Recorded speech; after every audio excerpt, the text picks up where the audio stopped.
Hi,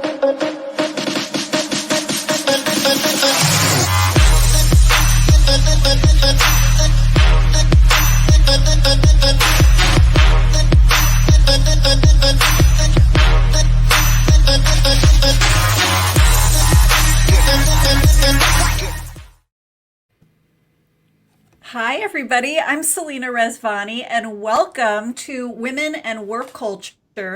This is a live stream all about helping women rise at work. And today we're talking about a juicy subject, which is how to lead in a VUCA world. And if you don't know that acronym, it means volatile, uncertain, complex, and ambiguous. Does that sound familiar? Maybe sound like where you work? Our guest today is the fierce Sara Canaday. I can't wait to have you walk us through this subject, Sara. A big welcome to you. Thank you. I'm glad to be here. Yeah, so glad to have you here, and a big welcome to our community. We love learning with you and hearing your questions, especially about navigating this leadership landscape we're all in today, which can be very uncertain. So please send us your questions for Sara. Before you do, drop us a note and tell us where in the world you're joining from. It's always so good to see where folks are. I see already Anicia from Coral Springs, Florida. We're so happy to have you. Welcome. Well, I want to give you a little inside scoop, everybody, on Sara, in case you don't know her excellent work.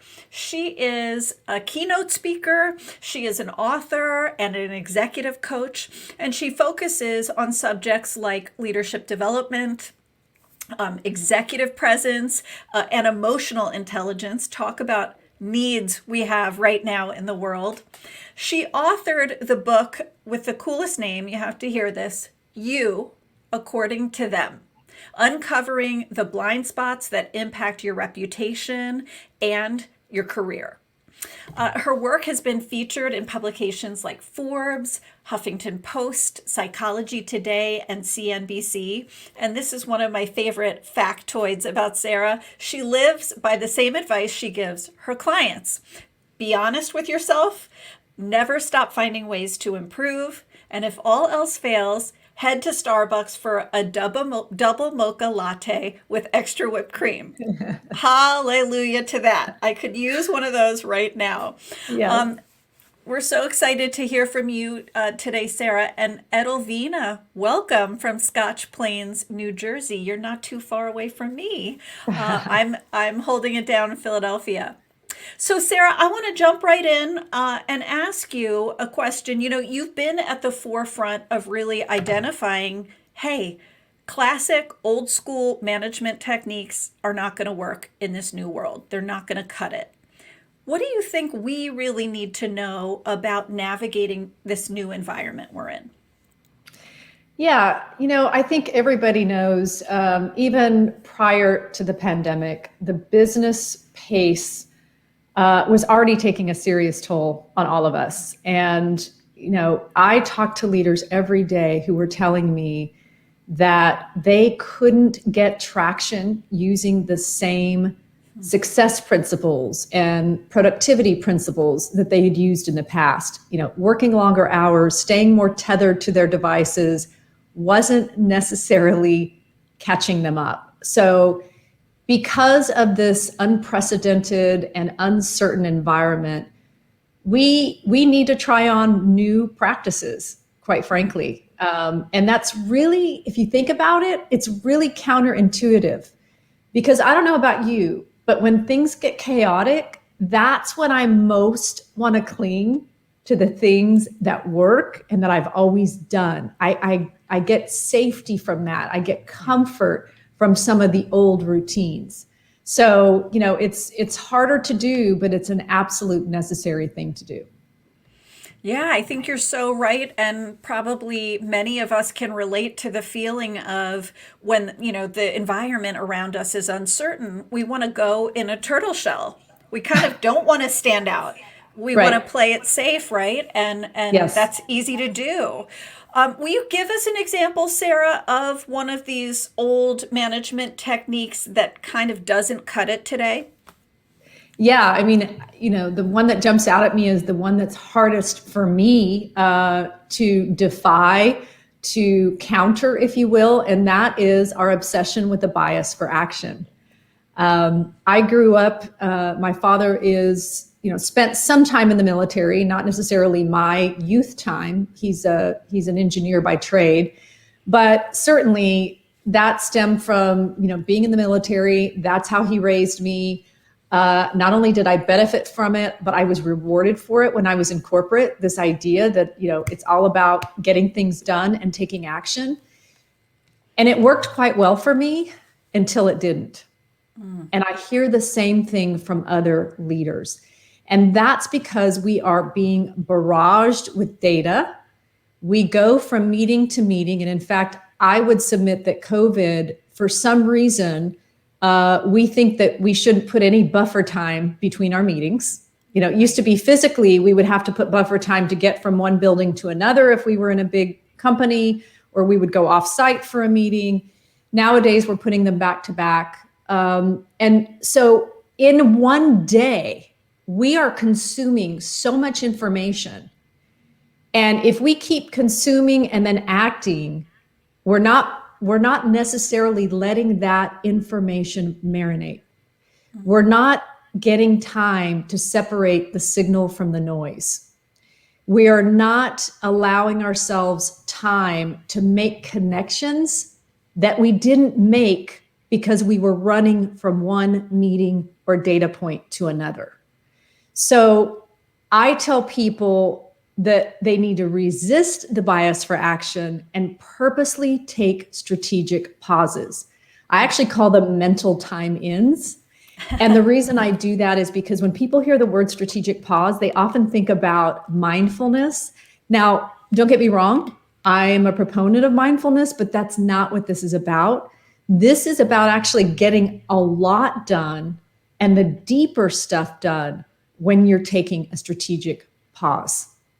So smart. And I'm so curious, those of you listening, can you relate to what Sarah was describing, which is that workplaces, the pace has only revved up and accelerated in the last year. Has that been the experience for you? Let us know in the comments. So many people have told me, I feel like I'm solving my old problems that I needed to solve, previous to COVID, but that now I have new ones on top of that. Absolutely. Add to that what you said, Sarah, which is people don't have a lot of margins around meetings, a lot of thoughtfulness kind of time or time to get different perspectives. And, it makes you wonder, are we set up to make the best decisions in a go, go, go, move, move, move, act, act, act world? I can see how it's dangerous. Yeah. And, the saying is you teach what you most need to learn, right? So trust me, this is a work in progress for me. Um, you know, even since I've wrote the book, right? I still catch myself taking action when really it would have been in my best interest to hold off. At a micro level, it's happened to me, and on a macro level, it's happened to me. The other thing I say to leaders, especially leaders who feel like nothing more than walking to-do lists and like firefighters, is that if you give yourself some strategic pauses, you can also get really clear about what you want to contribute at the next meeting. Because otherwise, you are spending your day either briefing or being briefed. And that is no way for others to see what you're made of, to see that you have a point of view based on years of experience that would add value, that you might be able to see around the corner, that you've seen cycles that you want to bring up. So there are so many reasons to take these pauses. That's so smart. You're buying yourself clarity, right? And somebody's going to make the smart comment, the insightful comment in a meeting. Why shouldn't it be you? Right? Absolutely. I love that idea. Give yourself, protect a few minutes before your next meeting to collect your thoughts, and ask yourself, what have I been noticing? What do I need to report on? I'm so curious, Sarah, if you've noticed any gender differences. This is, a show called Women in Work Culture. When you look at some of these leadership qualities in a VUCA world, and again, for anyone joining, VUCA stands for volatile, uncertain, complex, and ambiguous. Any gender differences that stand out to you?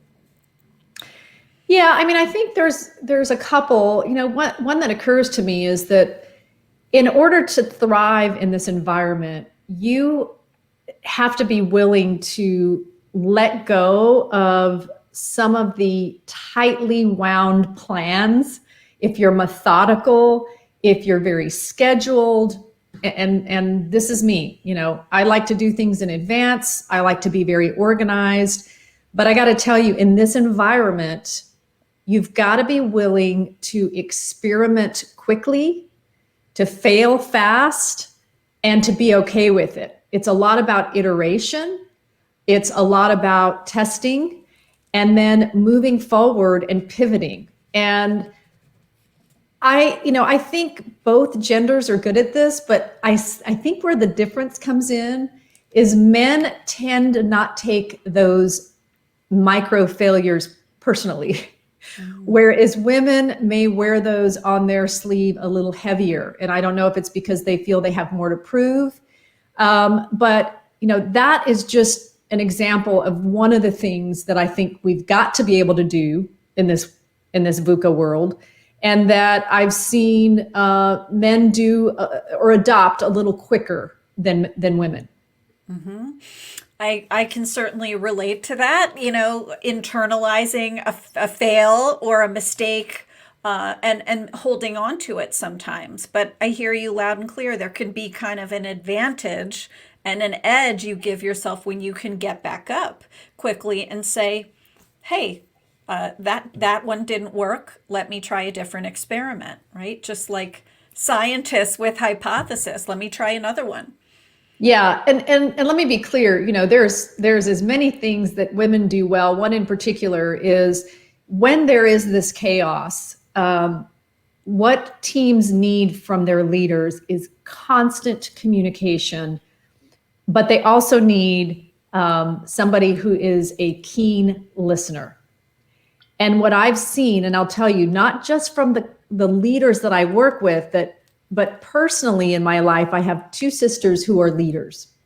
And of course, I'm fortunate enough because they live here in Austin, Texas with me, and we go and we have coffee and lunches, and we often talk about our work.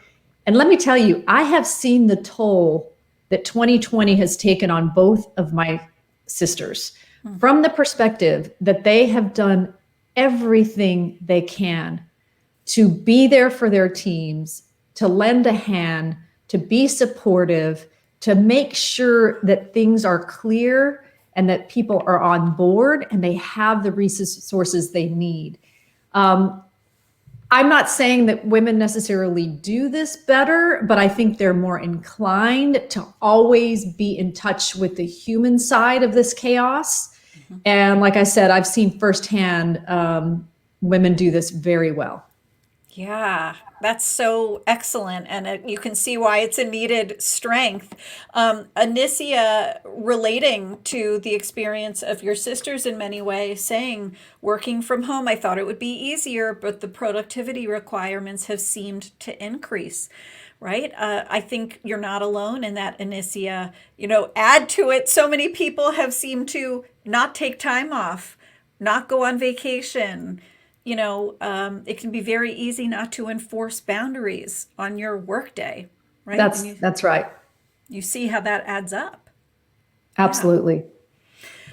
Well, so many of us can feel this pressure to go it alone. Sometimes the win that means the most to us is the one that, we single-handedly, took care of or did ourselves. I know you talk about a different approach around really going out of your way to gather different perspectives. Will you talk to us about that? Yeah, I'd love to talk about that. And you're absolutely right. There's a myth, the myth of the lone hero, right? Oftentimes we hear of innovations and ideas and we think that there's one brain behind that. And then what we find out, it was a collective set of ideas that gave birth to an incredible idea or innovation. And so what I tell leaders is that they really need to shake up their own thinking, right? Because in this VUCA environment, we are expected to both do more and think more, right? If we're supposed to make connections that seemingly are disconnected or that nobody else is making, then part of what we need to do is get out of our own head, right? So rather than reading the same blog posts that you read, rather than reading the same journals from your industry, talking to the same group or center of influence that you have, I urge leaders to step out of their knowledge zone and their perspective zone and go get the perspective of people outside of their industry to see if there's something they can borrow. Or one step further, go talk to somebody who you know doesn't quite share your view of the world. And in this case, I'm talking really business world, right?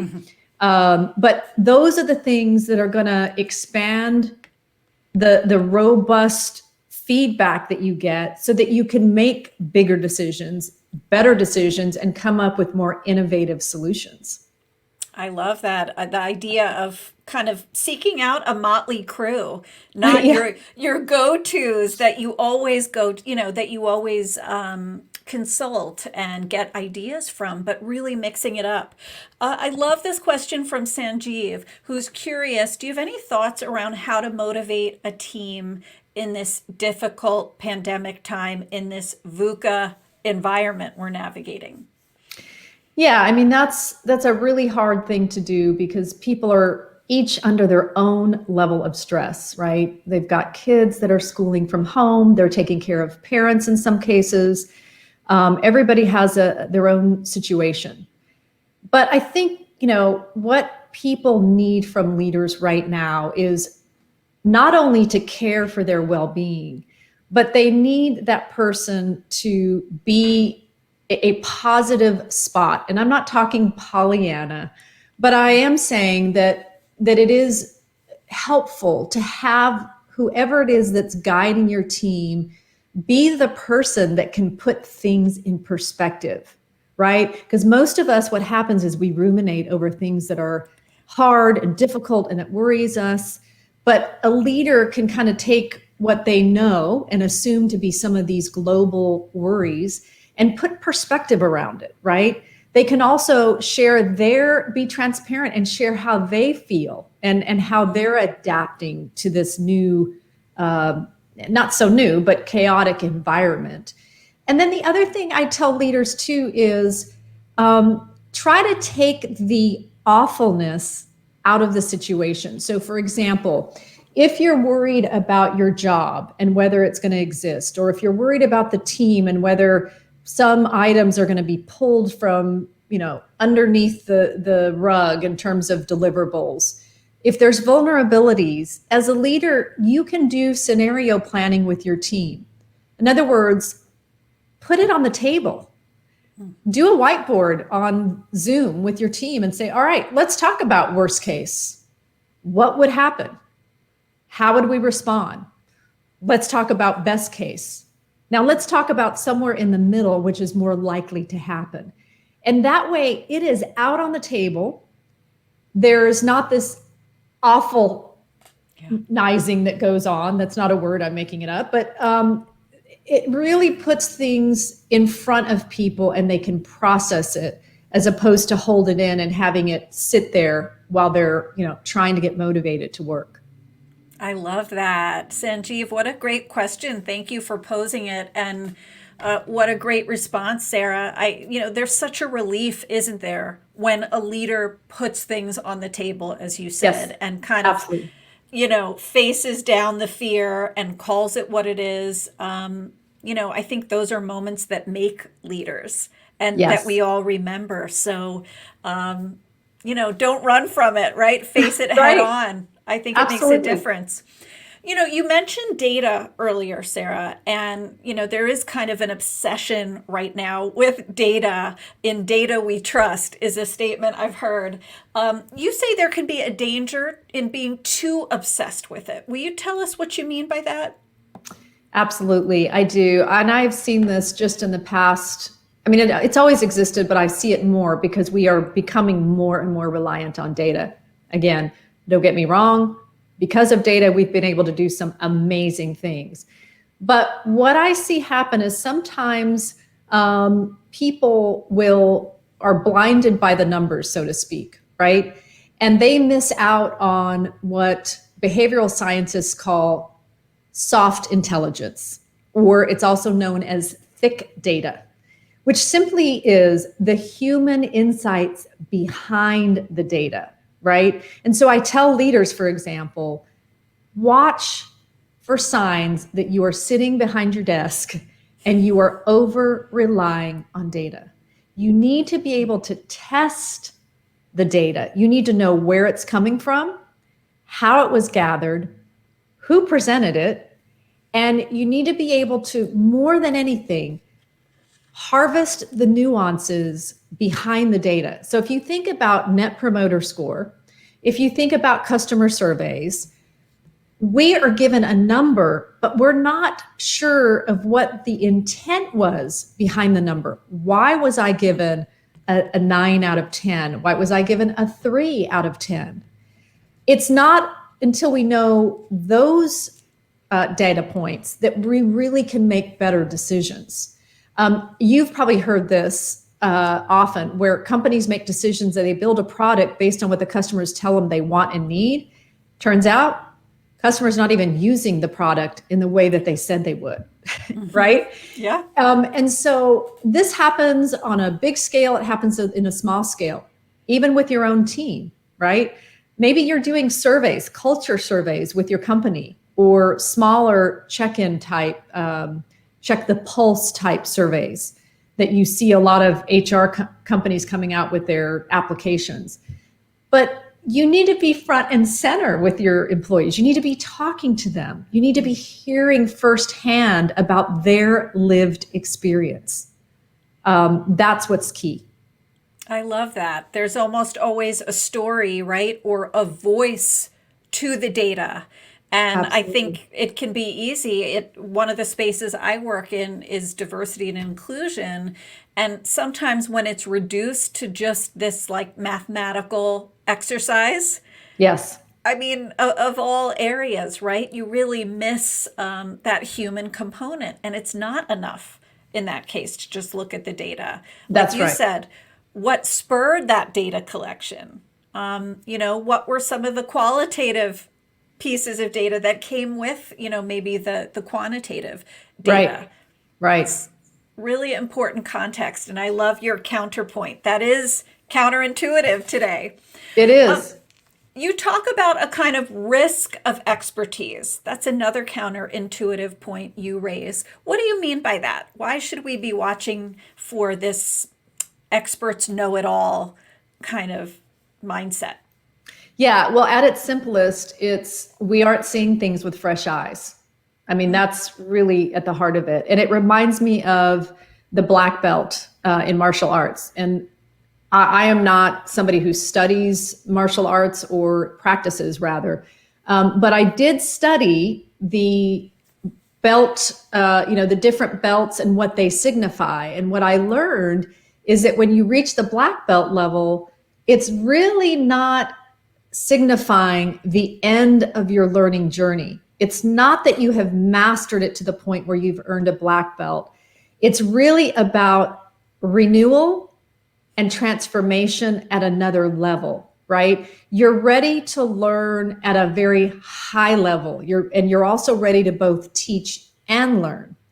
And so the same thing can happen with leadership, with any profession, frankly. Anytime you think you've reached the end of your game, that's when I think you start to lose out, and you over rely on your hours of experience and on your know how. And, especially in this environment, your competencies have to continuously evolve. And in fact, I would submit that some people who have deep, deep skill and competency in some areas are going to be challenged because their companies are now needing a whole new set of competencies. So yeah, the risk of the expert. Yeah, and it made me think of hearing you talk some of the prime ministers who were especially praised during this pandemic for getting things under control in their countries, and I'm thinking of, New Zealand, for example. Absolutely.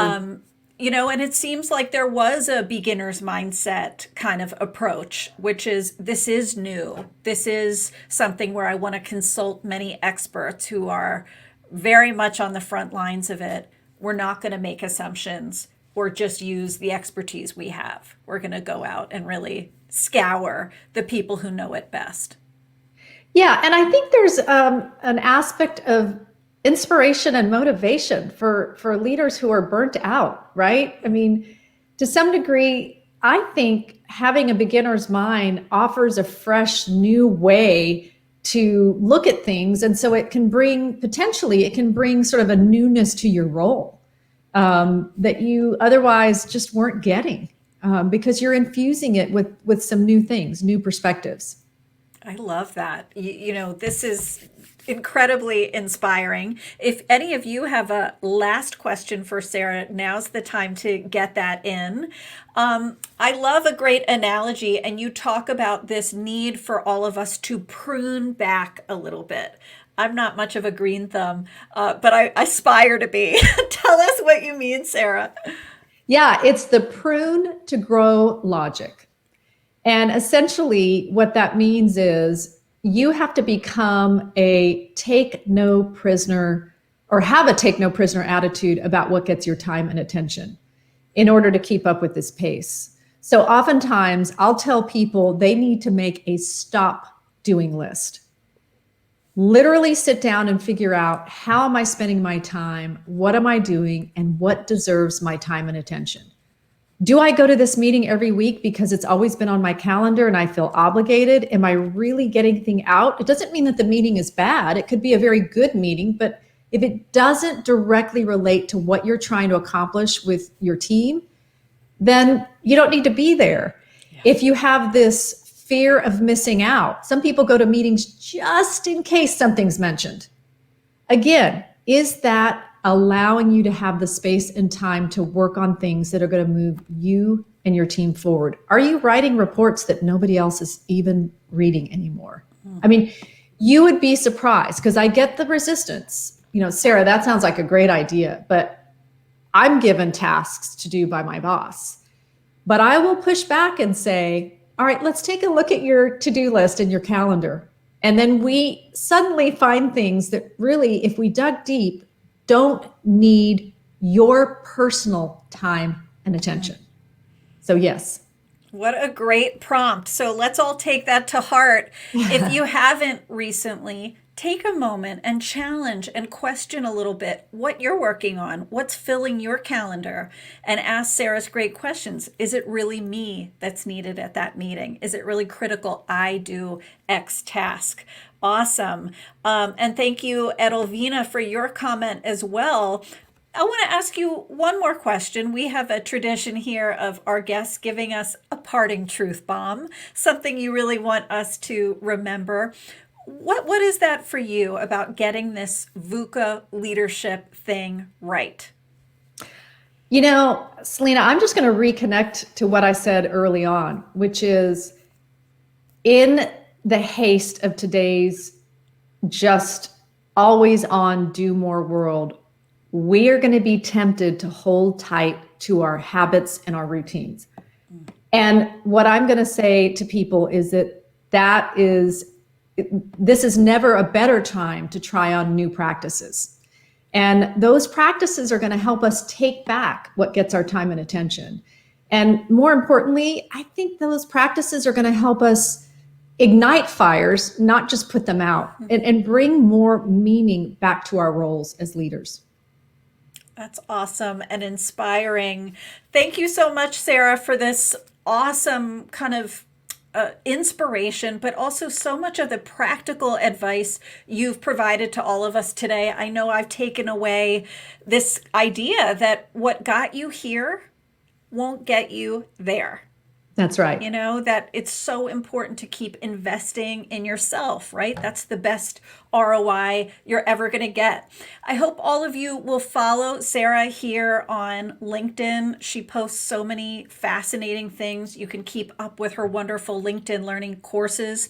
I also just put a link in the show notes to her website so you can see all the wonderful things she's up to. I hope you'll stay in touch with me too while you're at it. Subscribe to my newsletter on LinkedIn called Quick Confidence. It's 20,000 subscribers strong, and boost your confidence with my LinkedIn learning courses as well. I want to thank you again, Sara, for all of your great information today. Thank you to this wonderful community. Remember, what got you here won't get you there. So keep leveling up. Stay well, everybody, and lead on. Thank you.